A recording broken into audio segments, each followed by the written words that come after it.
رسول الله وخاتم النبيين.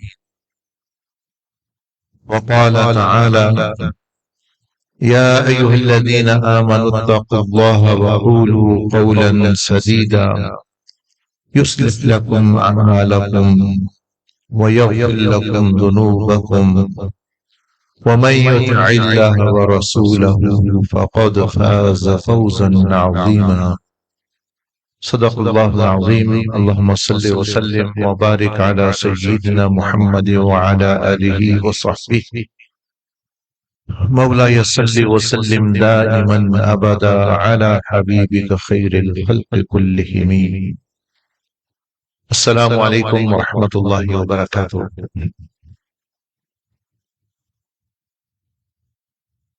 الحمدللہ، اللہ سبحانہ و تعالی وجل مجدہ کا فضل اور احسان ہے. اللہ پاک نے ہمیں اس مبارک مہینے میں اور ایک دوسرے مبارک مہینے کے انتظار میں اور اس کے دوران ہمیں حضور علیہ السلام کی محبت، آپ کی سیرت طیبہ سے کچھ موتی اور کچھ ہدایت رہنمائی کے دریائے رحمت کے قطرے اخذ کرنے کی، مستفید ہونے کی توفیق عطا فرمائی. اس دور میں جہاں بھی بندہ جاتا ہے تو دو سوال اکثر لوگ وہ کرتے ہیں اور کرنے بھی چاہیے ان کو. انسان کو جب وہ ظلم اور ضلالت اور عجزی اور امت کا زوال دیکھتا ہے، ہر بندے کے دل میں یہ سوال پیدا ہوتے ہیں. ایک تو وہ یہ پوچھتے ہیں کہ ہم انفرادی طور پر، یعنی اکیلے بندے کے طور پر اپنی ذات میں کس طرح رسول اللہ صلی اللہ علیہ وسلم کے صحیح معنوں میں عاشق اور متبع اور کامل امتی بن سکتے ہیں، اچھے مسلمان بن سکتے ہیں. دوسرا وہ پوچھتے ہیں کہ یہ ہماری قوم اور امت جو ہے اس کا کیا بن رہا ہے اور یہ اس میں بہتری کیسے آ سکتی ہے. تو یہ عام طور پر آج کا موضوع بھی وہی ہے کہ فرد کی اور امت کی اصلاح کے لیے ہر بندے کے پاس اپنے اپنے خیال، اپنے اپنے آئیڈیاز، اپنے اپنے تجزیات ہیں. ٹی وی پہ دیکھیں، فیس بک پہ ہر بندہ ہی مفتی ہے، ہر بندہ ہی جو ہے وہ حل پیش کر رہا ہے. لیکن آج ہم کوشش یہ کر رہے ہیں کہ ہم رسول اللہ صلی اللہ علیہ وسلم کی ذات اقدس سے، آپ کی علم سے، آپ کی حکمت سے مستفید ہوں کہ آپ نے کیا حل پیش فرمایا. کیونکہ آپ تو آئی ہی اس لیے تھے. آپ صلی اللہ علیہ وآلہ وسلم نے تو چھوٹی چھوٹی باتوں کے متعلق بھی امت کی رہنمائی فرمائی. مسجد سے کیسے نکلنا ہے، کھانا کس ہاتھ سے کھانا ہے، صبح کس حال میں کرنی ہے، شام کس حال میں کرنی ہے، نکاح دعا کا طریقہ. تو یہ اتنا بڑا اہم مسئلہ کہ فرد کی، یعنی ایک بندے کی تعمیر اور اصلاح اور امت کی تعمیر اور اصلاح جو ہے وہ کیسے یعنی ہو سکتی ہے. یہ بھی لوگ اکثر سوال کرتے ہیں، یعنی یہ بھی پوچھتے ہیں، کہتے جی باہر کے ملک گورے جو ہے وہ بڑے اچھے ان کے طور طریقے ہیں، ہمارے ہاں جو ہے یہ. تو بات یہ ہے کہ یہاں کے لوگ میں سمجھتا ہوں یہ بہت اچھے ہو سکتے ہیں، وہ جو باہر کے لوگ اچھے ہیں، انہوں نے پہلے تو آپ کے ملک کو لوٹا، آپ کو غلام بنایا، آپ کی دولت ساری لے گئے، اپنی عوام کو ساری دولت دے دی، تو وہ اب جو ہے وہ اچھے ہیں۔ اور آپ جن کو غلام بنایا، جن کی سلطنت لوٹی گئی، جن کے ہیرے کوہ نور ہر چیز چوری کر کے اب تک جو ہے وہ ہو رہا ہے، آپ برے ہوں گے۔ وہ جتنی سہولیات انہوں نے ادھر لوٹ کر ان لوگوں کو دی ہوئی ہیں یورپ میں، وہ ساری دے دے، یہ بھی اچھے ہو جائیں گے، نیک نہ بھی بنے، لیکن اتنے جرائم اور یہ اس طرح کی جو باتیں بعض دفعہ لوگ دھوکہ دہی یہ وغیرہ کرتے ہیں، یہ نہیں کریں گے۔ غربت اور غلامی کے باوجود پوری دنیا میں جو چند ممالک ہیں جو سب سے زیادہ مخلوق کے الہی پر خرچ کرتے ہیں، وہ یہ ملک کے لوگ ہیں، چیریٹی وغیرہ دیتے ہیں۔ تو آپ میں سے بھی میں دیکھتا ہوں ہر ایک کو مکان بھی مل جائے، 1-1 لاکھ روپیہ بھی ملے مہینے کا، کام کریں یا نہ کریں، بچوں کو بھی 10-10 ہزار روپیہ ملے، اسکول بھی فری ہو، تعلیم بھی فری ہو، اور میڈیکل بھی فری ہو، روڈ بھی اچھے ہوں، اگر بیمار ہو جائیں تو سہولیات بھی ہوں، تو یہ لوگ بھی اچھے بن جائیں گے۔ تو وہ اور بات ہے، لیکن آپ یعنی سوچا کرے کہ بھئی ایسی بات نہیں ہے کہ بھئی ہم لوگ یہ لوگ اس طرح کے، کسی کو بھی اگر آپ دبائیں، ان کو لوٹ لیں، ان کو غریب مسکین بکاری بنا دیں، انہوں نے پھر واپس میں ہی لڑنا ہے، یہ کرنا ہے وہ کرنا ہے۔ لیکن یہ کوئی پرانی بات نہیں ہے اتنی کہ یہ ساری سلطنت مسلمانوں کے پاس تھی، تعلیم کا سب سے انگلینڈ امریکہ سے بھی زیادہ معیار ادھر انڈیا کا تھا اس وقت، دولت امریکہ اور انگلینڈ سے زیادہ ادھر تھی، تو انہوں نے اس کو لوٹا، غلام بنایا، پھر وہ لے گئے، وہ لے جا کے اپنی عوام کو سہولتیں دے دی، اور ہمارے لوگ جو ہے وہ آپس میں جو چھینا جپٹی ہے تھوڑا بہت ہے وہ کر رہے ہیں۔ انہوں نے اچھا وہ ہے کہ وہ بڑے اچھے لوگ ہیں، اچھے لوگ ہیں، یہ برے کیوں ہیں جی؟ کسی کی زمین پر قبضہ کر لیتے ہیں، غلط بات ہے، کسی کی بکری چوری کر لیتے ہیں، اور وہ کیا ہے، اچھے لوگ کیا کر رہے ہیں، وہ ملک کی چوری کر لیتے ہیں۔ چلو بات یہاں تو ہے، یہ اس پہ ہے جی بکری چور ہو گئے جی، یہ زمین لے لی جی، فلاں نے یہ کر دیا، وہ کر دیا، دھوکہ دے دیا، دودھ میں پانی ملا دیا، تو وہ جو سارا تیل ہی خارج کر کے ادھر سے معدنیات ہر چیز ہی جو ہے وہ اپنا، وہ تو ملک ہمارے لوگ یہاں کام کرنے جاتے ہیں، محنت مزدوری باہر کے ملکوں میں جاتے ہیں، اور وہ ساتھ کیا لے کے جاتے ہیں، اکیلی جان ہوتی ہے۔ وہ لوگ جب آتے ہیں وہ فوجیں لے کے آ کے ملک پر ہی قبضہ کر کے اس کے وسائل معدنیات، تو ٹھیک ہے وہ ساری ان کو بھی دے دے، یہاں پاکستان میں لوگ بھی اچھے ہو جائیں گے۔ جب کھانا پینا ہر چیز مل رہی ہے، ہر چیز، تو ان کو کیا ضرورت ہے بکری چوری کرنے کی، بھینس چوری کرنے کی؟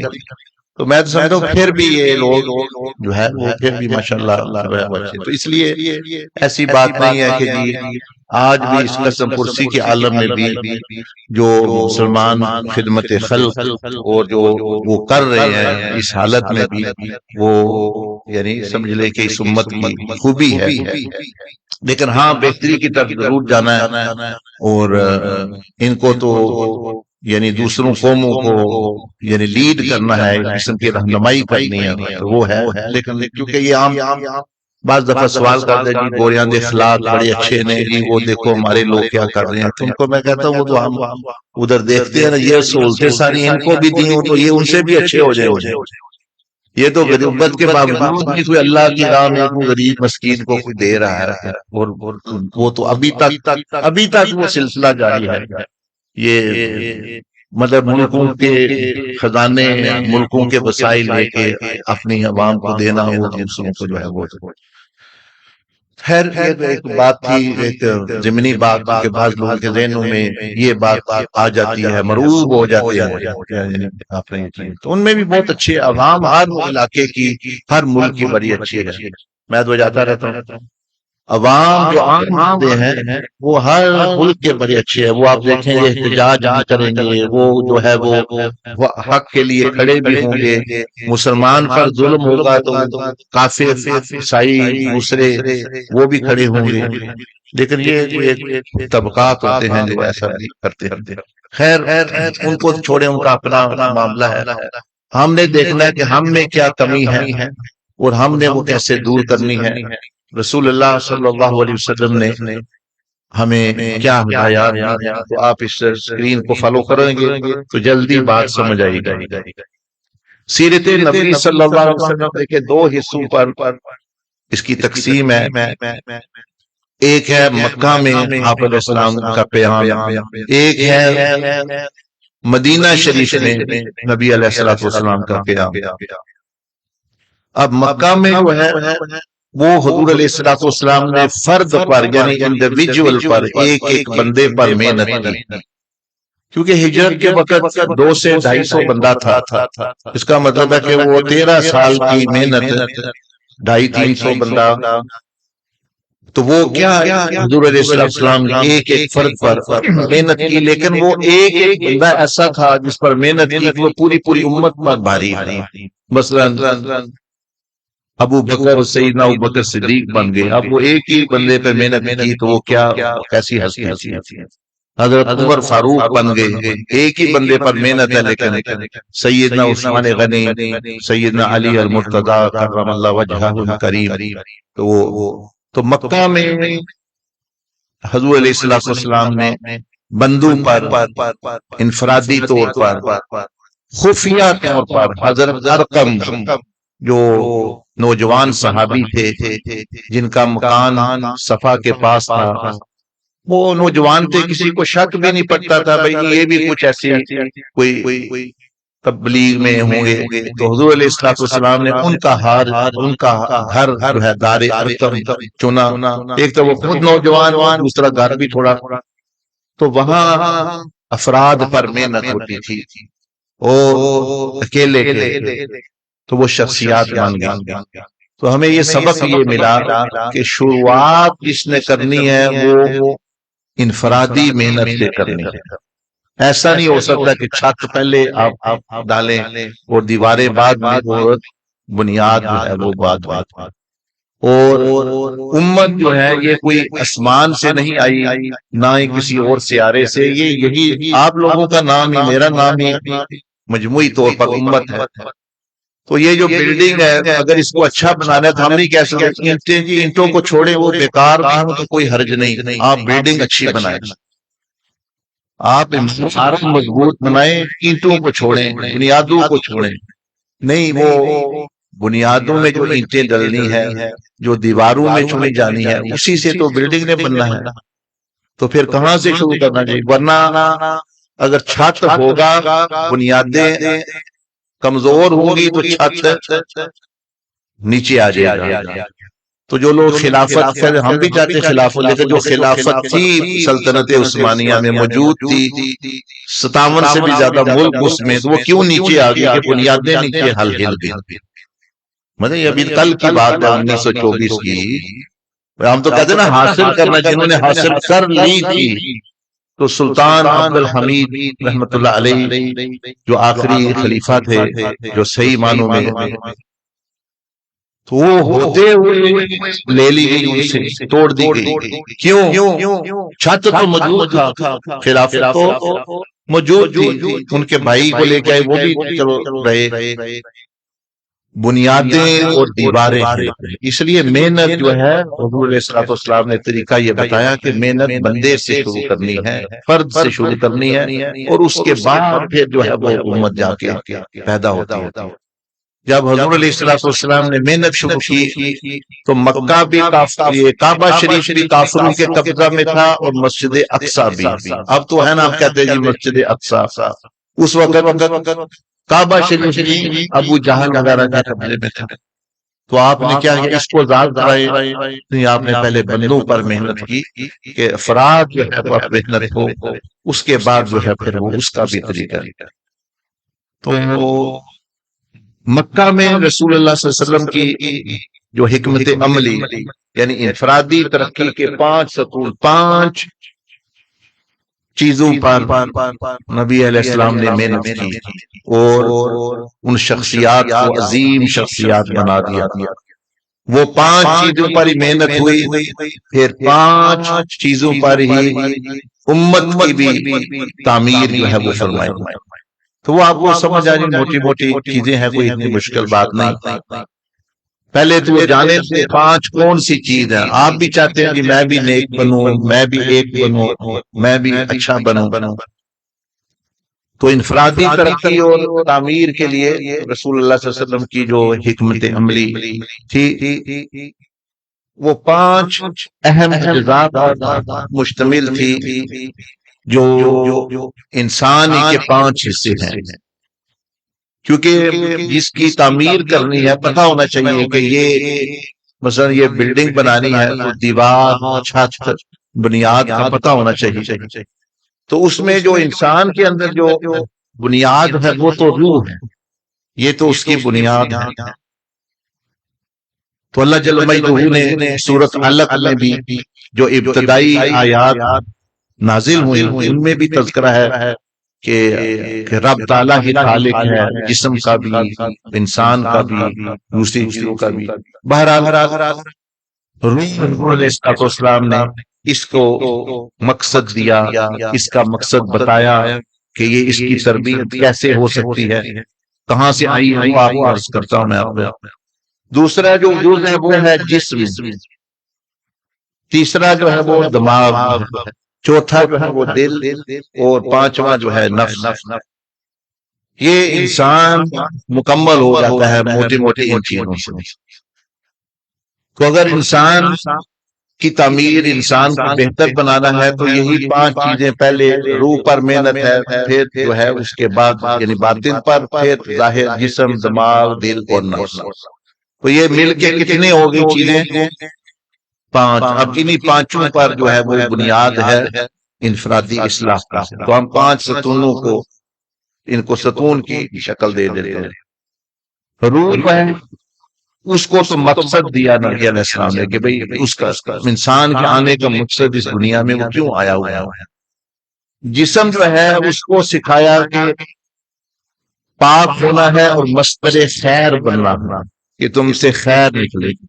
دماغ کو بھی کہ خیر سے پاکیزہ، دل کا بھی وہ بھی یعنی خیر اور صفات الہیہ کا مظہر، اخلاق محمدیہ کا مظہر بنے۔ اور نفس کا جو ستون ہے اس کو بھی پاک، یعنی وہ اپنی خواہشات، اپنے جذبات کو جائز طریقے سے پورا کرے، تو وہ بھی اچھی چیز ہے۔ اب ہم ایک ایک کر کے، جیسا کہ نبی علیہ السلام نے محنت کی، وہاں پہلے کس چیز پر محنت کی کہ لا الہ الا اللہ، یعنی مقصد زندگی روح کو جو ہے وہ انسان کو جو ہے وہ یعنی سکھایا۔ اسی طرح جو ہے تو روح کا جو سفر ہے، روح کو جو مقصد دینا ہے، تو اس کے سفر کی، اس کی کہانی، اس کا جو قصہ ہے وہ کہاں سے آئی، کدھر جا رہی ہے، وہ پتہ ہونا چاہیے۔ تو نبی علیہ السلام نے روح کا سفر بیان کیا، اللہ پاک کی معرفت بیان کی کہ کہاں سے اس کا سفر شروع ہوتا ہے۔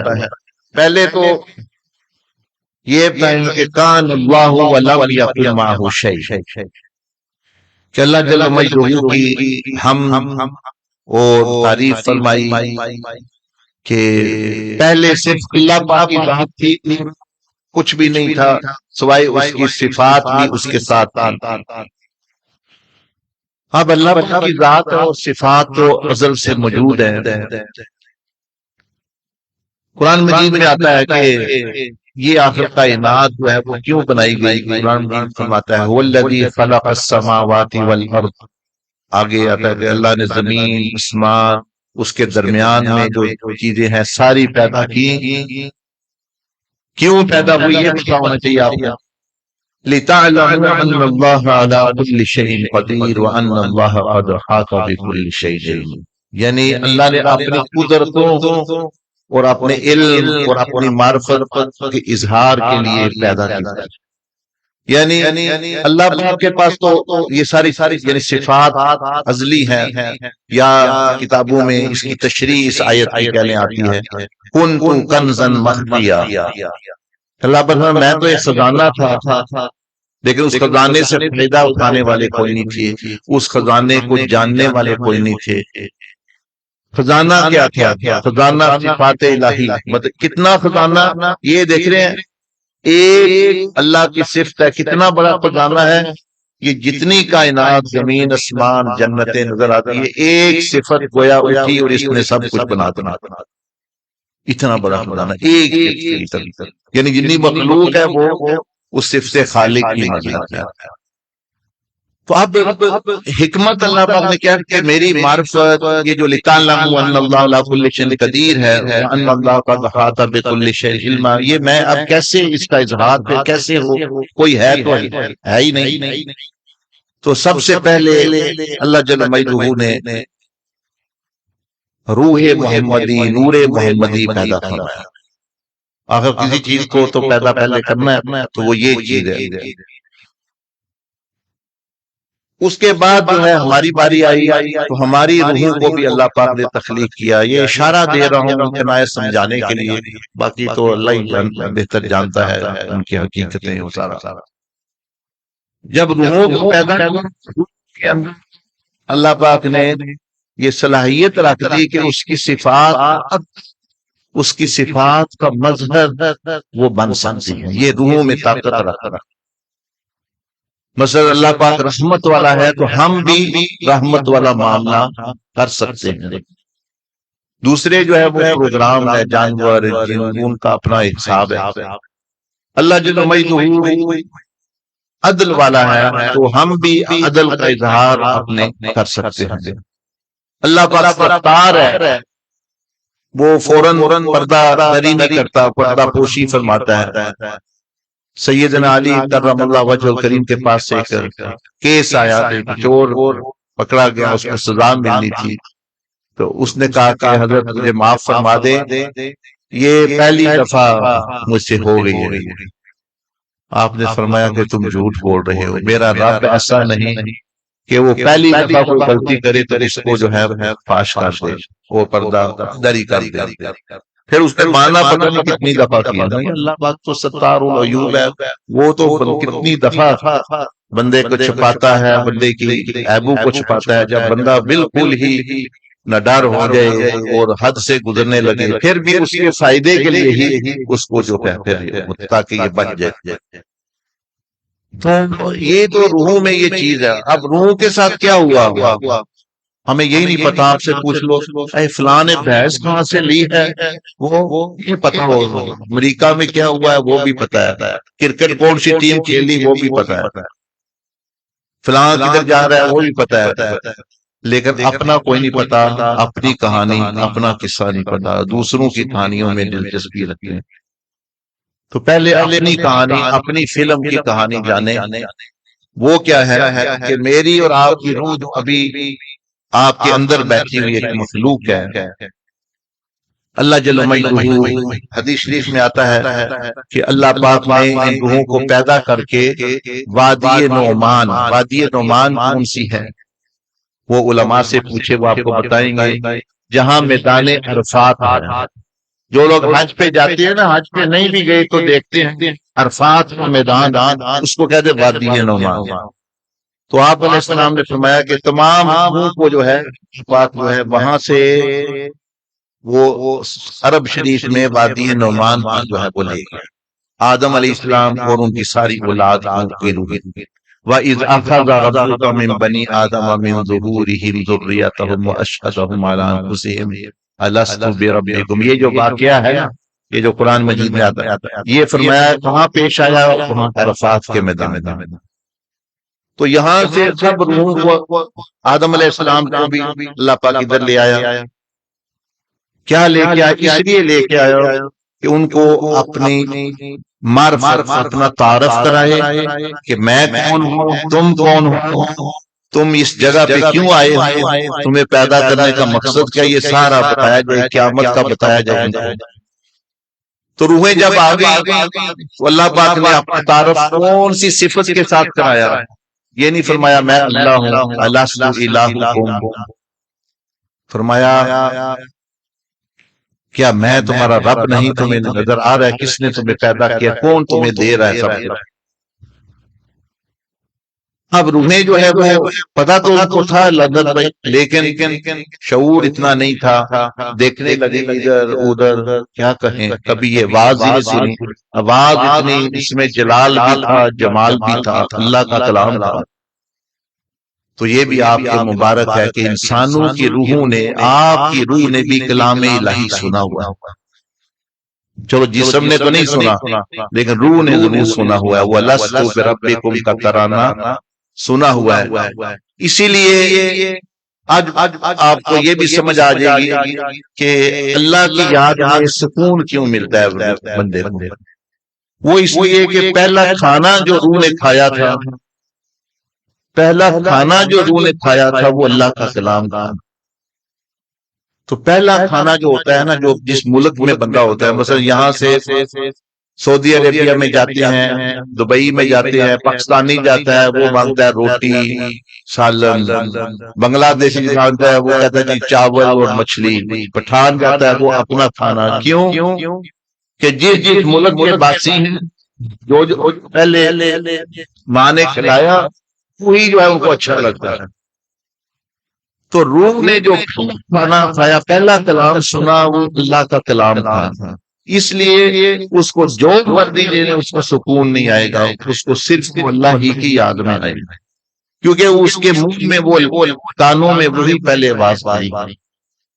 تو یہ سنتے اللہ دین آمنوا وتطمئن قلوبہم بذکر اللہ، وہ ذکر اللہ کیوں ان کو اچھا، اس کو عورتیں، صوفے، گاڑیاں، جتنی چیز دے دے وہ اس کو روح کو اثر کوئی نہیں ہوتا۔ وہ کہتے مجھے پہلے کھانا، پہلا والا کھانا کھاؤ جو میں نے پہلے سنا ہوا، اسے اب کون اللہ کے ذکر سے پھر کس کا ذکر کلام اچھا ہو تو تب اس کو سکون آئے۔ اس لیے مولانا روم نے، آپ جانتے ہیں مولانا رومی، جلال الدین رومی مشہور بزرگ ہے، مثنوی شریف لکھی، تو انہوں نے اپنی کتاب شروع ہی یہاں سے کیا ہے کہ ولیوں کا طریقہ یہ ہے کہ وہ اصل سرے سے شروع کرتے ہیں۔ ہاں میں کبھی درمیان میں پکڑ لیا ہو جی امت کے ساتھ کیا ہو رہا ہے، اچھا جی میرے ساتھ کیا ہو رہا ہے، فلاں کیا ہو گیا، سرا نہیں پکڑیں گے بات سمجھ نہیں آئے گی۔ تو وہ فرماتے ہیں مولانا روم، پہلا شعر ہے مثنوی کا کہ بانسری کی آواز سنو، کیا سنو؟ فرمایا بانسری کی آواز تو سنو کہ وہ کیوں یہ آوازیں نکال رہی ہے، یہ غمناک، یہ دردناک جو اس کی سر ہے بانسری کی، یہ کیوں نکلتی ہے؟ وہ فرماتے ہیں اس لیے کہ وہ بانسری اپنے مرکز سے جدا ہو گئی ہے، وہ بانس سے جدا ہو گئی ہے، وہ جو جنگل تھا جہاں وہ بانس تھے اور جہاں وہ رہتی تھی وہ اس کو یاد کر کے روتی ہے، اس لیے اس کی آواز جو ہے وہ دردناک اور غمناک۔ تو وہ مثال اصل میں دے رہے ہماری روح کو، یہ جو ہم بے سکون پھر رہے ہیں، یہ جو ہمارا رونا دھونا بڑی پریشانی ہے، رونا دھونا بڑی الجھن ہے، فرمایا اصل میں یہ ہے کہ اپنے مرکز کو یاد کر کے روتی ہے اور پریشان ہوتی ہے کہ کہاں میں تھی جنتوں میں، جنتوں کے ساتھ اور آسمانوں میں، اور رب تعالیٰ کا کلام سن رہی تھی اور یہاں آ کے کیسی کیسی باتیں پڑھ رہی ہیں میرے کانوں میں۔ تو وہ تو اپنی جگہ پریشان ہے، ہم اپنی جگہ پریشان ہیں اس حساب سے۔ خیر روحیں اکٹھی ہو گئی، اللہ پاک نے تعارف کرایا کہ میں الست بربکم، کہ میں دینے والا ہوں، لینے والا نہیں تم سے۔ ہمارے یہاں فوراً ذہن میں آتا ہے اے نماز پڑھیا کرو، وہ بندہ سوچتا ہے کوئی نعوذ باللہ کہ اللہ کو کچھ دے رہا ہے میں نے، اے عبادت ہے کہ میں اتنی نمازاں پڑھنا پھر بھی میرا لیا ہو رہا ہے۔ وہ تو آپ اپنا روحانی رزق کھا رہے ہیں، کھانا کھا کے تو احسان نہیں کسی پر۔ تو اللہ پاک نے ان کو روحوں کو یہ بات بتائی کہ میں تمہیں عطا کرنے والا ہوں، ان تقولوا یوم القیامت انا کنا عن ھذا غافلین، اور فرمایا ما اريد منهم الرزق، تم سے میں نہیں چاہتا کچھ، مجھے کچھ دو، تم کیا دیکھ رہے، میں نے تمہیں پیدا کیا ہے، تم سے میں کچھ نہیں چاہتا، وما اريد ان يطعمون، نہ ہی مجھے تم کو فائدہ دے سکتے ہیں۔ ان اللہ هو الرزاق، اللہ فرماتا ہے میں ہوں دینے والا۔ اے یا رب العالمین، پھر ہم سے کیا چاہتا ہے؟ فرمایا محبت، محبت، میں نے بھی تم کو محبت سے پیدا کیا ہے، فاحببت ان ارى فخلقت الخلق، تم سے بھی محبت کرتا ہوں، نہ رزق، نہ عبادت کا محتاج، نہ تعریف کا محتاج، محبت، اور تمہیں اپنے ساتھ ہمیشہ ہمیشہ کے لیے، تمہارے لیے میں نے بڑی بڑی سلطنتیں بنائی ہوئی ہیں، بڑے بڑے جہانوں میں جہاں ہزاروں محلات ہیں، حوریں ہیں، نہریں ہیں، بڑی بڑی سلطنتیں تمہارے لیے بنائی ہیں، اور وہاں تمہیں میں نے اپنے ساتھ اور میں اپنے محبوب صلی اللہ علیہ وسلم کے ساتھ رکھنے کے لیے پیدا کیا، اس لیے تم پیدا کیا۔ اب روحیں اس طرح سن رہی ہیں، یہ تو بڑی بات ہوا ہے، کیونکہ ہم تو یہاں ایک ایک قلعے پر لڑ رہے ہیں، ایک ایک مرلے پر لڑ رہے ہیں، اور وہاں سلطنتیں انتظار کر رہی ہیں۔ اس لیے کیوں اللہ پاک پھر یہاں لے آیا کہ وہ جو آزمائش کا ہے، جہاں تمہیں نے ثابت کرنا ہے اپنے آپ کو کہ تم واقعی مجھ سے محبت کرتے ہو یا کہ نہیں، وہ یہ جگہ ہے یعنی دنیا۔ اس لیے روحیں کو اللہ پاک وہاں لے کر سارا بتا کے میں تمہارا رب ہوں، تم ایک ہمارے پاس انبیاء بھیجے جائیں گے، سارا کچھ بتا کے پھر ان کو باری واپس لے آئے۔ اب باری باری ہم ادھر آ گئے، اب ہماری باری ہے، یہ نہیں لوگ جو ہم لوگ بیٹھے، ہماری باری آ گئی۔ اس کے بعد اللہ جل مجدہ نے گویا فرمایا کہ جہاں اللہ نے بات شروع کی میدان عرفات میں، فرمایا ختم بھی ادھر ہی ہوگی، قیامت کے دن بھی میدان ادھر ہی ہوگی، اور مرکز بھی یہی ہے۔ اس لیے رسول اللہ علیہ السلام نے اس دنیا کے بارے میں فرمایا یہ دنیا بہت ہی اچھا گھر ہے، نعمت، یہ دنیا بہت ہی اچھا گھر ہے اس کے لیے جو اس کو استعمال کر کے اللہ کو راضی کرے۔ کیونکہ سیدنا ابوبکر صدیق کہاں پہلے صدیق تھے، وہ تو دنیا میں آ کے صدیق بنے، وہ تو پیدا ہوئے ابھی پتہ ہی نہیں اسلام کون سا دین ہے۔ حضرت عمر رضی اللہ تعالیٰ عنہ صحابہ کرام تھے، وہ تو حضور علیہ السلام نے جب ان کو کلمہ پڑھایا تو وہ اسی دنیا میں وہ بنے۔ تو فرمایا اس کے لیے تو یہ دنیا بہت اچھی ثابت ہے ہوگی، اور ہے جس نے اس کو استعمال کر کے رب تعالیٰ کو راضی کر لیا۔ اور فرمایا اور یہ بہت برا گھر ہے، بہت برا ٹھکانہ ہے اس شخص کے لیے جس کو اس نے روک لیا رب تعالیٰ کو راضی کرنے میں اور آخرت بنانے میں، اس کے لیے بڑی بڑی ثابت، اس کے لیے یہ ہے۔ تو یہ نہ یہ اپنی ذات میں بری ہے، نہ اپنی ذات میں اچھی ہے، جو اس کو صحیح استعمال کر لے اس کے لیے تو یہ یہیں ولی بنتے ہیں، انبیاء کو اعلان نبوت کرتے ہیں۔ لیکن اس کو بھی ایک حکم ہے، وہ ایک قصہ میں سنایا کرتا ہوں، ایک نقش بندی سلسلے کے کھانے والا چیز ہے، ایک نقش بندی سلسلے کے بزرگ گزرے ہیں ہندوستان میں۔ انہوں نے لکھا ہے کہ ایک بزرگ تھے تو وہ کھانا کھاتے تو ایک انگلی نہیں استعمال کرتے تھے، دوسری انگلیاں۔ تو دوسرے بزرگ نے پوچھا کہ آپ یہ انگلیاں نہیں استعمال کرتے، نہ ہی آپ کی معذور ہیں، نہ ہی آپ کی جو ہے وہ کٹی ہوئی ہیں، نہ ہی فالج زدہ ہے، تو یہ نہیں۔ وہ فرمائے لگے کہ راز کی بات ہے۔ فرمایا راز ہمیں بھی بتا دو، راز کی بات ہے۔ تو فرمایا کہ اصل میں بات یہ ہے کہ ایک دفعہ میں نے دیکھا، مجھے نہیں پتا کیا میری حالت تھی، مکاشفہ تھا، خواب تھا، کیونکہ منظر تھا۔ منظر کیا تھا کہ جنگل دیکھا، کیا جنگل دیکھا، بہت بڑا جنگل ہے، اور وہاں لوگ جس طرح ہم لوگ اکٹھے ہوئے، لاکھوں کی تعداد میں لوگ اکٹھے ہیں وہاں، حکمران بھی ہیں، سیاستدان بھی ہیں، گانے والے بھی ہیں، علماء بھی ہیں، پیر بھی ہے، عام لوگ بھی ہے، تاجر بھی ہے، وہ سارے اکٹھے کسی کو متاثر کرنے کی کوشش کر رہے ہیں، دیکھنے کی کوشش کر رہے ہیں، یعنی جمگٹا ہے اور سارے ایسے ایسے دیکھ رہے ہیں اور اپنی دولتیں لے کے اور سارا کچھ چیزیں کر کے اور باتیں میں حیران ہوں کہ یہ کون ہے جس کے اتنے یہ دل دادا اور آنے چاہنے والے ہیں۔ فرماتے ہیں میں وہ لوگوں کی بھیڑ کو کاٹ کے تو گیا تو درمیان میں دیکھا کہ ایک سٹیج پر ایک عورت بیٹھی ہوئی ہے۔ میں نے کہا لا حول ولا قوت، یہ سارے جو ہے یہ مولوی بھی تقریریں اس لیے کر رہی ہے وہ حکمران سیاست اس لیے کر، یہ کیا ہو رہا ہے؟ وہ کہتے میں نے پوچھا کہ یہ کون ہو تم؟ اس نے کہا کہ میں دنیا ہوں، میں اور یہ میرے چاہنے والے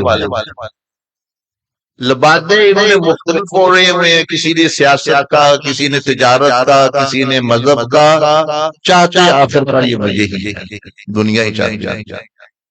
گانے والا گانے گا کے پیسے کے پیچھے ہی ہے، نعت والا نعت پڑھ کے وہ بھی کہتا ہے مجھے پیسے دے، گرین کرنے والا کہتا ہے مجھے پیسے دے، سیاستدان کہتا ہے مجھے ووٹ دے۔ وہ کہنے لگی ہے جتنی کو نظر آ رہے ہیں یہ سارے میرے چاہنے والے ہیں۔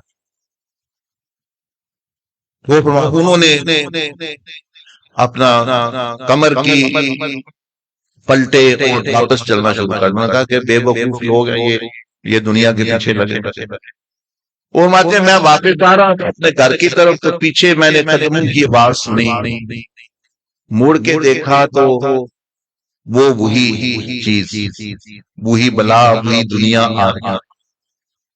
تو میں اور تیز آیا اور اپنے کمرے میں بند ہو کے بیٹھ گیا کہ یہ تو فتنہ ہے، میرے پیچھے لگ گیا۔ دوسرے سارے لوگ اس کو چاہتے ہیں۔ کہتے میں کمرے میں بیٹھا تو کمرے میں ایک روشن دان تھا، وہاں سے ایک دھواں بن کے آگے وہ عورت بن کے سامنے بیٹھ گیا۔ میں نے کہا اللہ کی پناہ، مجھ سے کیا مجھ سے چاہتے ہیں؟ میں تو تمہیں چاہتا ہوں وہاں جاؤ۔ اس نے کہا اصل میں میرا نام دنیا ہے، مجھے جب اللہ پاک نے پیدا کیا تو میں نے کیا یا اللہ تو نے ہر چیز کو تو مقصد دیا ہے، مجھے کس لیے پیدا کیا؟ مجھے تو لوگ برا سمجھتے ہیں، یہ ہے وہ ہے۔ فرمایا کہ دنیا کہنے لگی کہ اوحی اللہ تعالی الی الدنیا، کہ میری طرف دنیا کی طرف اللہ نے پیغام بھیجا کہ تمہیں کس لیے پیدا کیا ہے، ان اخدمی من خدمنی واتعبی من خدمنی، کہ دنیا تمہیں ایک مقصد کے لیے پیدا کیا ہے، میرے عاشقوں کی غلامی کرنی ہے اور اپنے چاہنے والوں کو ذلیل کرنا ہے، تھکا کے، چاہے وہ جھوٹ منگا کے اور چاہے پیسے کے پیچھے دوڑ کے اور چاہے گا وہ تھکا کے بعد میں ہاتھ نہیں آنا۔ تو آپ کیونکہ اولیاء اللہ میں سے ہیں، وہ جو میرے چاہنے والے مجھے خدائی حکم ہے کہ میں ان کے پاس نہیں جانا، میں نے ان کے ہاتھ نہیں آنا، اور آپ کے اللہ کے عاشقوں میں اس لیے میں آئی ہوں۔ آپ نے فرمایا جو بھی ہے میں نہیں تمہیں چاہتا، چل ایسا کہتے میں نے ایسے ہاتھ میری انگلیاں جان لگی۔ اس کے بعد فرماتے ہیں مجھے گھن نہ کیا میں ان سے کھانا تھا۔ یہ واقعہ بتایا اس طرح۔ تو یہ دنیا ہے، اس کا بھی اپنا ایک مقصد ہے، اس کو جو میسج اللہ پاک نے دیا ہوا ہے، پیغام دیا ہوا ہے کہ جو تجھے چاہے اس کو تھکا کے پریشان کر کے رکھنا۔ تو آپ دیکھ لیں جتنے لوگ دنیا دار ہیں وہ اور سیاستدان ہوں دوسرے ہوں جو دنیا جو تو خدمت کر رہے ہیں واقعی ان کے لیے تو اچھی بات ہے، لیکن جو اس کے پیچھے لگے ہوئے ہیں صرف اپنی واہ دنیا چاہتے ہیں، وہ سارے کے سارے پریشان ہیں۔ صبح اٹھتے ہیں یہ مل اس کو مل، نہ ذہنی سکون، نہ قلبی سکون، نہ آخرت پہ جو سکون ہے۔ اولیاء اللہ دیکھیں کہ دنیا نے ان کی خدمت کی، آج بھی لوگ کھا رہے ہیں ان کے نام پر یہ چیزیں۔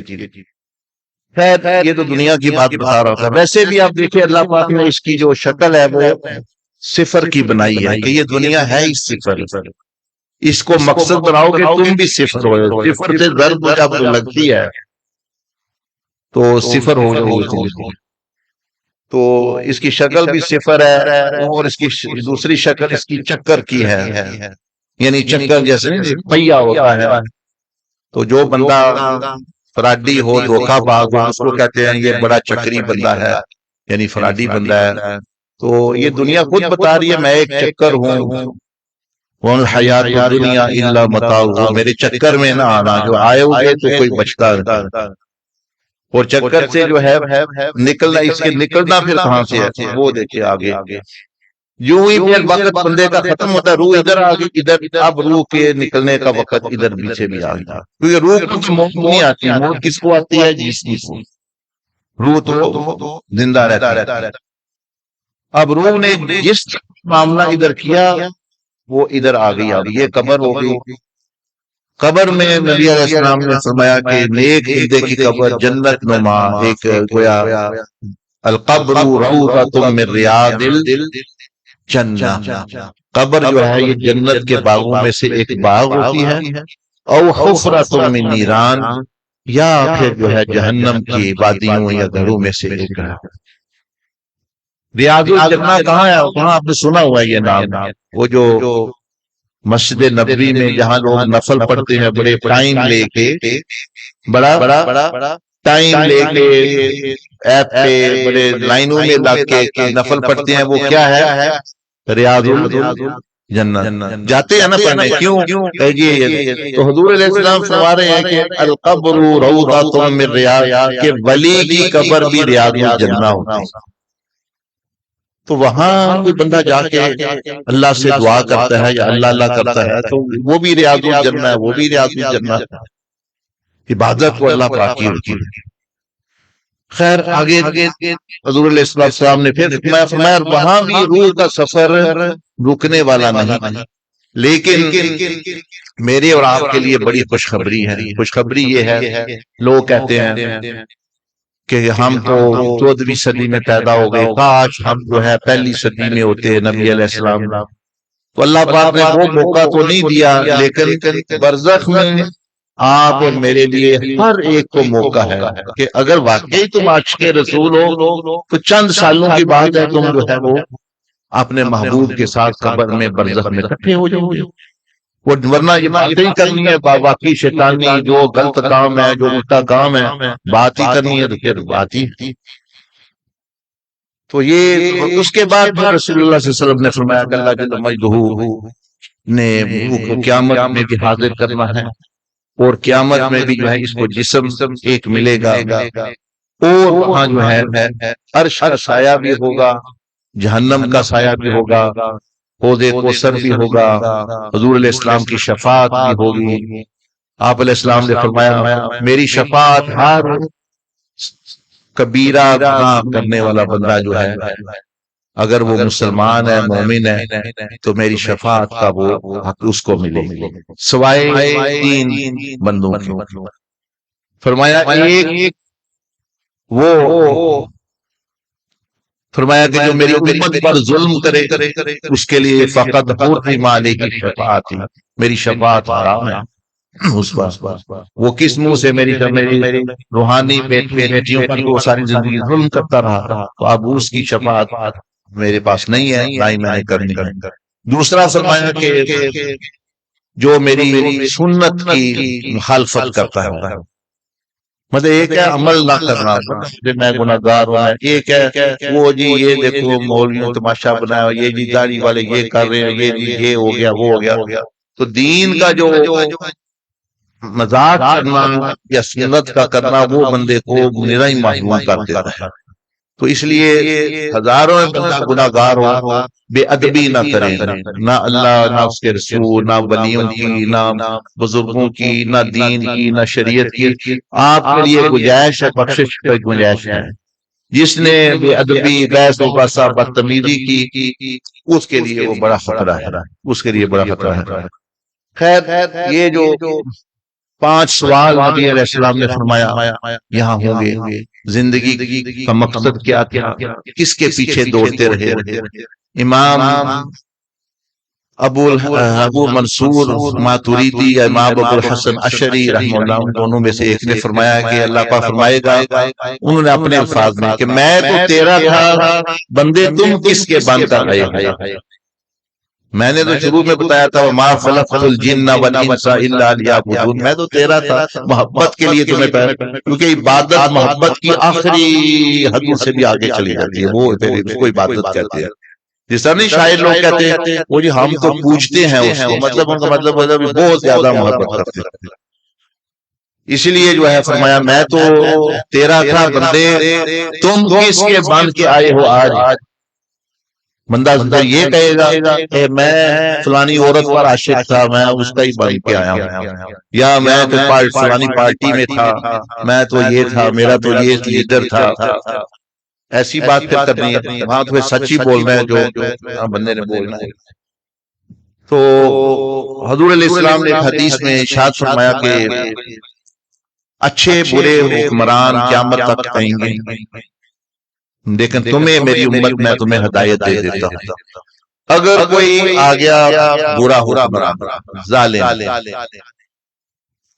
تم ایسا نہ کرنا اس کے ساتھ اٹھک بیٹھک نہ رکھنا، اس کی ہاں میں ہاں نہ ملانا، اس کے جھوٹوں کی تصدیق نہ کرنا، جس طرح یہ سیاستدان نام بڑے بڑے بتاوے یہ ہو جو اس کے فالوور ہے وہ ہاں جی ایسا ہی ہے، وہ تصدیق نہ کرنا، ظلم میں ان کا ساتھ نہ دینا، اگر دیا تو فرمایا فلیس منی وَلَسْتُ مِنْهُ، نہ میں میرا اس سے کوئی تعلق نہ اس کا میرے ساتھ تعلق، اس نے اپنا بندہ چن لیا چاہے وہ جس کا بھی نام لے لے، فرمایا میرے مقابلے میں اس نے بندہ اپنا چن لیا، اس نے ہاتھ رکھ لیا، اس نے منتخب کر لیا ہے، تو فرمایا فَلَيْسَ مِنِّي، اس کا میرے ساتھ کوئی تعلق نہیں ہے، اور نہ میرا اس کے ساتھ، گویا نہ میں اس کا نبی نہ وہ میرا، یہ اس کو فرمایا یہ تمہیں یہ دیکھیں نا، اب اس کی سیاسی پارٹی کی بات نہیں ہو رہی ہے، سب کی بات ہو رہی ہے کہ جو بھی غلط ہے آپ کا دل گواہی دیتا ہے۔ پھر فرمایا کہ بعض بندہ کمزور ہوتا ہے، مارا ہے کہ پولیس والے مارتے ہیں، حکومت مارتی ہے، یہ کرتی ہے وہ کرتی ہے، تو فرمایا اس کا بھی حل دے دیا، فرمایا ظلم میں ان کا ساتھ نہ دو، ان کے جھوٹوں کی تصدیق نہ کرو، اور ان کے ساتھ آنا جانا اٹھک بیٹھک، یہ جو فیس بک پہ فوٹو چکاتے ہیں، یہ ایم این اے صاحب آ گئے، یہ فلاں آ گیا، بڑے شوق سے، فرمایا یہ رکھو، فرمایا کہ انا منہ وہو منی، وہ میرا ہے میں اس کا، اور پہلے کے بارے میں فرمایا کہ مت آئے حوض کوثر پر میرے پاس پاس، اس کے لیے کوئی وہاں پانی نہیں، شربت نہیں، اور اس کے بارے میں فرمایا یہ بڑے شوق سے آئے حوض کوثر پر آئے، مجھے ملے، تو آپ نے دونوں حل دے دیے، مطلب یزید حکمران تھا، ایک ظالم حکمران تھا، بعض لوگوں نے اس کا ساتھ دے دیا، بعض لوگوں نے نہیں، وہ بھی اس زمانے میں رہ رہے تھے، چپ کر جائے، خاموشی اختیار کر لے، تو یہ تو بندے کے بس میں ہے نا، یہ نہیں ہے کہ وہ نہیں۔ یہ بڑی خطرناک بات ہے جو آپ نے فرمائی کہ اس نے بندہ اپنا چن لیا، لیڈر چن لیا، یہ یاد رکھیں، ہاں یہ میرا یہ لیڈر ہے، میرا فلان، رسول اللہ صلی اللہ علیہ وسلم اصل ہی وہی مقتدا ہے جن کو اللہ بھی جو ہے وہ مقتدا یعنی رسول قرار دیا، نبی قرار دیا، جن کو نبی بھی نبی کہتے ہیں، امام کہتے ہیں، تو وہ ہیں آپ کے اصل جو ہے، تو جو ان کے ساتھ ساتھ چلے تو وہ بھی پھر لیڈر بن جاتا ہے۔ خیر یہ وہ وقت ہے، اس کے بعد پھر جو روح سے جس کی بات ہوئی تھی ادھر جس جگہ کی اس کی بات ہوئی تھی، یہ وہ جگہ ہے جہاں آپ کی بادشاہت، یہاں جو ہے نا خان پور، یہ آپ کو لیاقت پور میں ہے، ایک ایک بندے کی اس دنیا جہان سے 10-10 گنا بڑی بادشاہت، ووٹ کی بھی ضرورت نہیں ہے، الیکشن لڑنے کی بھی ضرورت نہیں ہے، خطرہ نہیں کہ آپ اتر جائے گا بندہ، جو بیچارہ بیٹھتا ہے اس کو یہی فکر لگے گی پتہ نہیں اگلے بھی 5 سال میرے لگ رہے ہیں کہ نہیں لگ رہے۔ یہ وہ جنتیں ہیں کہ جہاں اللہ پاک نے فرمایا خالدین فیہا ابدا، کہ یہاں کوئی تمہیں نکالنے والا نہیں ہمیشہ. گویا میری آپ کی جنت بادشاہت سلطنت بڑا ملک نعیم و ملک کبیرہ انتظار کر رہا ہے اپنے شہزادے کی، اپنے بادشاہ کا انتظار کر رہی ہے، وہ سلطنت تیار ہے. حضور علیہ السلام نے فرمایا ہر بندے کے لیے اللہ پاک نے جگہ مختص کر دی ہے، پلاٹ آپ کا لگ آپ کے نام پوری جنت جو ہے وہ جہنم میں بھی جگہ بنا دی گئی، جنت میں بھی. اب آپ کی مرضی ہے آپ کدھر جاتے ہیں. تو یہ روح کا سفر پھر یا تو پھر پل صراط سے ادھر سے نیچے گر جائے گی. یہ بھی جو ہے جس طرح کا بندہ ہے اس طرح کے. حضور علیہ السلام نے فرمایا المرء مع من حب، کہ کہاں رہو گے، کدھر کن کے ساتھ رہو گے. فرمایا کہ جن کے ماڈرن زمان میں کہہ لیں، میں اپنا یعنی ترجمہ نہیں کر رہا بلکہ جس کے فین آپ بنے ہوئے ہیں، جس کو لائک کر دیا پھر یہ ہے آپ فین محبت والے، وہ جس کے آپ فین ہیں بس اسی کے ساتھ وہ آپ کا حشر ہونے والا ہے. یہ تو یہ سوچ لیا کریں جی اینو لائک کر دیتا، ایکٹریس ہے، گانے والا ہے جی میں اس کو پسند کرتا ہوں میں. تو حضور علیہ السلام میں جس سے بندہ تعلق محبت رکھے گا دنیا میں، حشر بھی ان لوگوں کے ساتھ ہی اس کا ہونے والا ہے. تو یہ تو پہلا ستون ہو گیا. اب ہم نے ہمارا مکمل سفر جو ہے رسول اللہ صلی اللہ علیہ وسلم نے پہلا ستون جو تھا روح کا اس کو فرما دیا کہ یہ تمہاری کہانی ہے، یہاں سے تم آئے ہو، ادھر تم نے جانا ہے، یہ عارضی دنیا ہے، ادھر یہ. تو گویا کیا نتیجہ نکلا، با مقصد زندگی کا مقصد پتہ چلا، اپنی پہچان ہوئی، خالق کی پہچان ہوئی، دنیا آخرت کی حقیقت کھلی. اس کے بعد آ جاتا ہے دوسرا.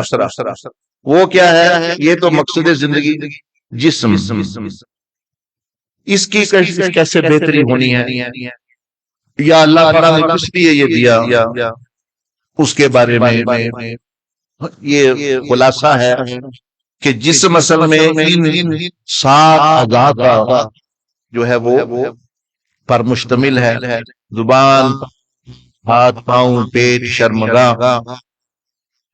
یہ اب بڑا سیریس مسئلہ ہے کہ آپ علیہ السلام نے فرمایا میں نے جہنم دیکھی قیامت، یہ جو معراج کی رات، تو میں نے سوچا کہ زیادہ لوگ یہ کیوں آئے ہوئے ہیں. دیکھنا کسی کو فکر ہوتی ہے، جس کو محبت ہو اس کی فکر ہوتی ہے بھئی یہ لوگ زیادہ کیوں آئے، تاکہ میں اپنی امت کو بتاؤں یہ کام نہ کرنا، یہ کام نہ کرنا. فرمایا جب میں نے غور کیا تو اللہ پاک مجھے یہ علم عطا فرمایا کہ زیادہ لوگ 80-90% لوگ جو دوزخ میں جائیں گے وہ زبان شرمگاہ کے غلط استعمال کریں. نماز پڑھ لیں گے، حج بھی کر لیں گے، عمرے بھی کر لیں گے، ذکر بھی کر لیں گے، لیکن بے حیائی اور جو ہے زبان کی مطلب یعنی یہ سختی اور گالی گلوچ یہ چیز جو ہے یہ ان کو لے جائے گی. پھر فرمایا کہ وہ تو جہنم والوں کی بات ہے، میں محمد الرسول اللہ صلی اللہ علیہ وسلم تمہیں کہتا ہوں. آپ علیہ السلام نے 10 صحابہ کو جنت کی بشارت دی، اہل بیت کو بھی، لیکن ضمانت آپ نے ساری امت کو دی شرط کے ساتھ. ضمانت میں ضامن ہوں جنت کا. میں یضمن لی ما بین لحیی وما بین رجلی اضمن له الجنہ.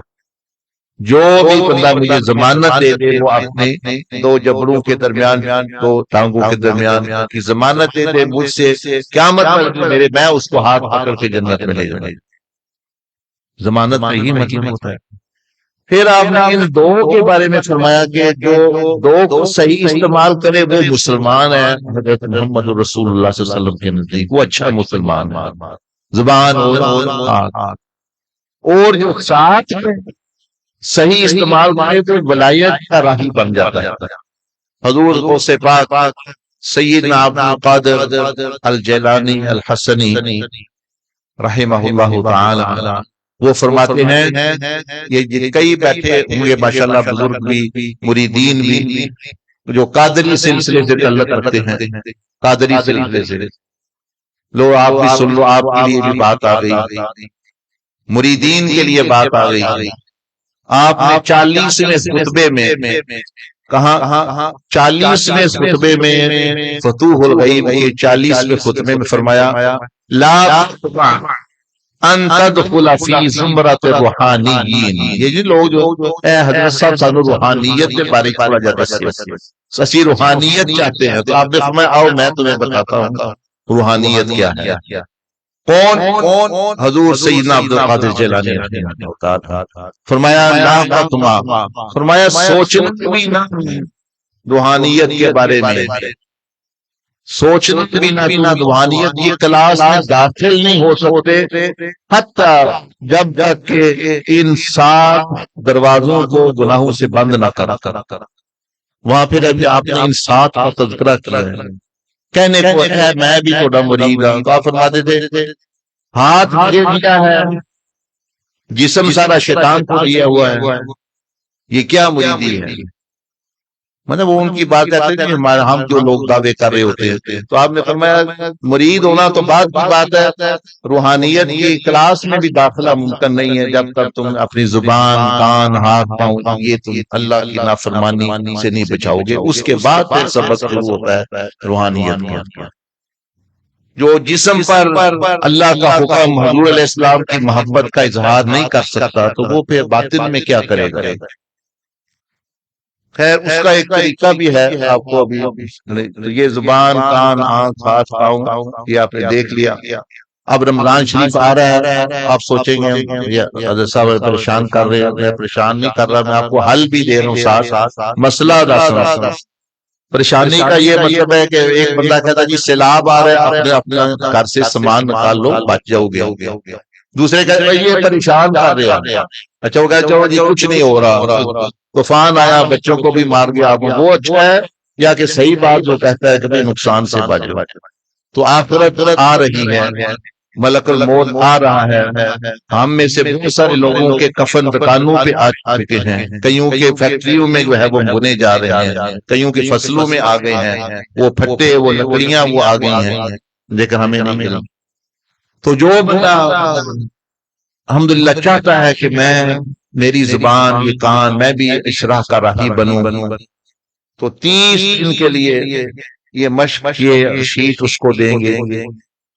رمضان میں بھی 30 دن اللہ پاک نے رکھے. 2 نفل توبہ کے پڑھ کے بندوں سے بھی معافی مانگ کے کوشش کریں پھر کہ یہ جو زبان کے غلط کام ہے یہ نہیں کرنے. جتنے بھی دن بچ سکتا ہے بندہ ٹک لگاتا رہے. 11 دن کیا پھر غلطی ہو گئی، کوئی بات نہیں، ابھی موت نہیں آئی. اس کے بعد پھر شروع ہو جائے. 30 دن جب پورے کر لیے تو اس میں پھر فتویٰ پیدا ہونے لگتے ہیں. اس کی زبان عادت اس کی بن جاتی ہے، اس کی پھر عادت برائی سے. تو کوئی بھی برائی سے بچنا ہے تو یہ طریقہ موجود ہے. آج صبح کوئی بندہ نماز کی بات ہو رہی تھی تو کہا جی سستی ہے، نماز نہیں پڑھنی ہوتی. تو وہ بات وہاں ہم کر رہے تھے کہ 40 دن پابندی سے نماز پڑھو، اس کے بعد نماز آپ کو نہیں چھوڑے گی. اب آپ نماز کو چھوڑ رہے ہیں 40 دن پابندی کے ساتھ تو پھر نماز تو نہیں چھوڑے گی، پھر آپ کو سکون نہیں آئے گا نماز کے بغیر. ابھی آپ چھوڑ کے بیٹھ گئے. اچھا نہیں ہے کہ تھوڑی محنت کر لو پھر نماز ہی نہ چھوڑے آپ، وہ یعنی خود ہی پڑھا لے گی آپ. اسی طرح جو ہے کان، آنکھ، ساری چیزیں. تو مقصد یہ کہ جسم جو ہے وہ خیر کا ذریعہ بن جائے، جہاں سے صرف خیر کی کرنیں پھوٹیں، 7 جسمانی نظام. اس کے بعد جو ہے تیسری چیز کیا، وہ دماغ، سوچ ہے. اس کے بارے میں رسول اللہ صلی اللہ علیہ وسلم نے بھی تلقین کی اپنی امت کو قرآن مجید میں اور احادیث شریف میں بتایا کہ سوچ کیسے پاک رکھنی ہے. ایک تو آپ نے یہ فرما دیا، یہ اب سب لوگوں کے لیے بات ہو گئی، ان اللہ تعالی تجاوز، اللہ پاک نے میری امت بری سوچیں وسوسے جو خود آتے ہیں ان سے معاف کر دیا. تو اب اس میں نہیں پریشان ہونا آپ نے کہ یہ بری سوچیں آتی ہیں. فرمایا کوئی پریشان کب ہونا ہے؟ فرمایا حتی تعمل بی او تتکلم بی، اگر اس کو عمل کرو یہ ہے پریشانی کی بات، اگر اس کو زبان سے ظاہر یہ ہے پریشانی کی بات. تو ہم جہاں پریشان نہیں ہونا وہاں پریشان ہو رہے ہیں، اور جہاں ہونا ہے وہاں نہیں.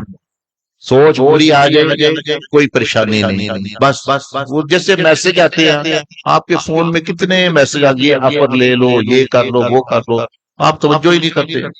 جو کرے گا وہ پھنس جائے گا. تو یہ دماغ میں ایک سنگ ٹیلی پوری ہے، شیطان بھی میسج بھیجتا رہتا ہے، نہ توجہ کرے. ورنہ جس کے فون میں میسج آ گیا ہر میسج فالو کرنا، وہ یہ وقت کا مجھے بتائیے گا ہونے والا ہوا. تو دماغ ایک پورا منہج ہے، ایک راستہ ہے. پہلا درجہ، دوسرا درجہ، تیسرا درجہ، چوتھا درجہ، پانچواں درجہ، چھٹا درجہ، ساتواں درجہ، 30 دن کا پھر یہ بندے کا. اب گھر بیٹھے بیٹھے میں نے سوچا نے تو آپ اس طرف نہیں ہو نا، تھوڑا بندہ توجہ کر کے سیکھ کے تو وہ بندہ جو ہے یعنی سیکھ جاتا ہے. تو وہ پھر جو ہے دماغ جو ہے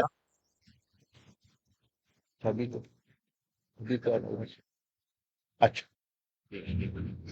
تو دماغ جو ہے تھوڑا یہ پاکیزہ سوچ سے یعنی معطر ہو جاتا ہے.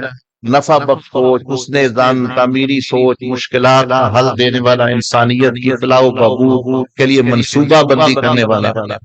جیسے حضور علیہ السلام نے ایک صحابی کو ایک حدیث میں بھی فرمایا کہ من افضل عبادات، افضل ترین عبادتوں میں سے ایک یہ بھی ہے رأی الحسن، اچھے نفع مند مشورے دینا، اچھا مشورہ دینا. اچھا، یہ بھی جو ہے عبادات میں سے یہ سوچ رہا. اس کے بعد یعنی چوتھا ستون جو ہے وہ دل ہے. دل جو ہے یہ بادشاہ ہے. یہ اس میں صفات الہیہ کا مظہر بھی بن سکتا ہے، اخلاق محمدیہ کا بھی، اور شیطانی عادات کا بھی. وہ آپ نے خود سوچنا ہے کیسے ہے. یہ دیکھیں یہ چیزیں آئیں گی، یہ شیطانی چیزیں ہیں. یہ آپ نے کیا کرنا ہے، بڑا آسان ہے. اللہ پاک صبور ہے، صبر والا ہے، تو میں صبر کروں. اللہ شکور ہے، قدر دان ہے، میں قدر دانی کروں.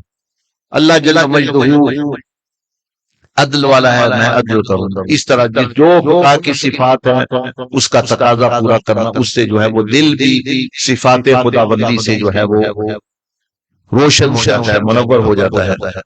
تو اس کا بھی ایک طریقہ ہے دل کی تزکیہ اخلاص سے. کل ہی بندہ ایک پوچھ رہا تھا یہ اخلاص سے حاصل ہو. یہ دیکھیں کہ پورا طریقہ ہے. اخلاص کے 7 درجے ہیں. تو ایک ایک کر کے مہینے کا آپ ہمارے ساتھ بیٹھے، آپ جو ہے وہ کرا دیں گے انشاءاللہ.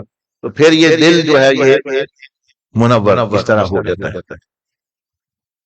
اس کے بعد یہ قلب سلیم، صفات خدا بندی کا مظہر، اخلاق محمدیہ کا مظہر، شکر گزاری. یہ بھی ساتھ پھر ہے کیا ہے، وہ ہے نفس کے بارے میں. دیکھیں حضور علیہ السلام نے فرمایا کہ نفس کا بھی حق ہے. نفس کو مارنا نہیں ہے، ظلم نہیں کرنا. آپ نے منع فرمایا آپ نے نفس کو ظلم نہیں کرنا اپنے اوپر. اس کا حق ہے کہ اس کی خواہشات جائز طریقے سے پوری کر.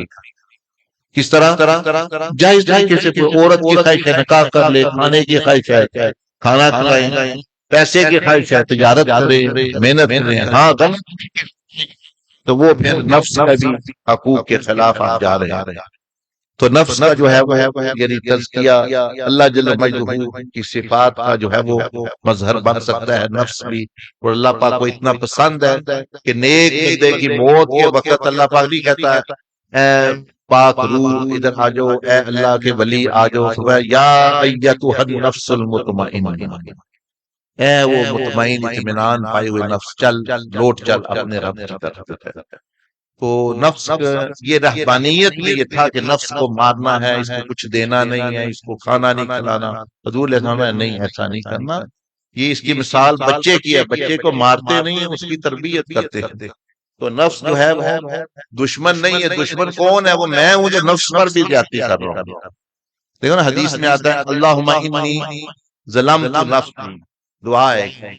آپ نے فرمایا سیدنا ابوبکر صدیق رضی اللہ عنہ کے گھر میں یہ پڑھا کریں، نماز کے بعد پڑھا کریں اللہم انی ظلمت نفسی، اے اللہ میں نے اپنے نفس پر ظلم کی، یہ تو نہیں آ رہا نفس نے مجھ پر ظلم کیا، وہ ظالم بھی ہم پر الٹا اس کو کہہ رہا ہے نفس ظالم نے بڑا سارے سے ظلم کیا ہے، تو ظلم سارا تو کیتا ہے کہ انہوں بھی جنت ہی لے گیا، انہوں بھی دوزخ لے گئے، اپنے الزام بھی وہ دیتے، اس طرح نہیں بات چلتی، تو اس کا بھی ایک طریقہ ہے۔ اب نفس جو ہے نفس مطمئنہ، جذبات کا مثبت استعمال، خواہشات کا مثبت استعمال، حلال ذرائع سے خواہشات پوری کریں، ضروریات پوری کریں، تو اب جو ہے یہ 5 چیزیں ہو گئیں۔ اب یہ خلاصہ ہو گیا جہاں سے بات شروع ہوئی تھی کہ اللہ اور اللہ پاک کی صفات، تو اللہ پاک نے اس کا اظہار کرنے کے لیے رسول اللہ صلی اللہ علیہ وسلم کو پیدا کیا، اور آپ نے وہ اپنی صفات کو خلق کے تو اخلاق کے طور پر ان میں چمکایا، اللہ نے خود دے دیا انک لعلی خلق عظیم۔ اب ہم نے کیا کرنا ہے، یہ میں اور آپ، ہم نے بھی انہی اخلاق کو بس کاپی کرنا ہے، بس ہم بھی اللہ کے محبوب ہو جائیں، کیونکہ ہمارا تعلق وہ اوپر جا چکا رسول اللہ صلی اللہ علیہ وسلم کے وسیلے سے، تو اسی کو ولایت کہتے ہیں، اسی کو روحانیت کہتے ہیں۔ تو یہ دیکھ لیں 5 ستون جو ہے وہ یہ حضور علیہ السلام نے انفرادی اصلاح کا جو ہے پورا ایک لایا عمل دیا۔ اس کے بعد جو ہے وہ اجتماعی آتا ہے، یعنی مدینہ شریف میں نبی علیہ السلام کی حکمت عملی کیا تھی، اجتماعی تربیت، وہ بھی 5 ستونوں پر مسئلہ، لیکن یہ کہہ رہے وقت ابھی کم ہے، تو اگلی دفعہ انشاءاللہ اس کو ڈسکس، یہ بھی تیار ہے پورا کہ اجتماعی تربیت بھی 5 ستونوں پر ہی مشتمل ہے۔ ابھی اگر وقت ہے تو سوال لے لیتے ہیں، نہیں تو پھر دعا کر لیتے ہیں انشاءاللہ۔ بسم اللہ الرحمن الرحیم۔ جب وقت 10 سے اوپر ہو گیا، آپ لوگوں کو پتہ ہے کہ 10 بجے ہال بند ہو جاتے ہیں، 10:10 ہو گئے، تو ایک آدھ سوال کوئی نوجوان بچوں میں سے کوئی پوچھنا چاہے۔ دیکھیں فقہی مسائل یہاں پہ آپ کے مقامی علماء بہت سارے بیٹھے ہوئے ہیں، آپ ان سے بھی پوچھ سکتے ہیں۔ ابھی جو گفتگو ہوئی ہے اسی کے متعلق کو سوال پوچھنا ہو وہ پوچھ لیں، علمی گفتگو کرنی ہے تو کسی نے علماء کو شوق ہوتا ہے تو انشاءاللہ ضرور تشریف لیں خانپور ہمارے پاس، وہاں پہ حضرت صاحب کے ساتھ آپ کی بیٹھک کرا دیتے ہیں، وہاں پہ علمی گفتگو فرما لیں۔ یہاں پہ کوئی مختصر سوال اللہ سبحانہ تعالیٰ کی قربت، اس کی رضا کی طرف سفر ہے، اس کے متعلق پوچھنا ہے تو ساتھی کو ایک آدھ پوچھ لیں۔ دیکھو ٹائم تھوڑا ہے، اب ہال بند ہونے والا ہے، ہم نے یہ 7:30 بجے شروع کرنا تھا لیکن 8:30 بجے تک صرف 20% ہال بھرا ہوا تھا،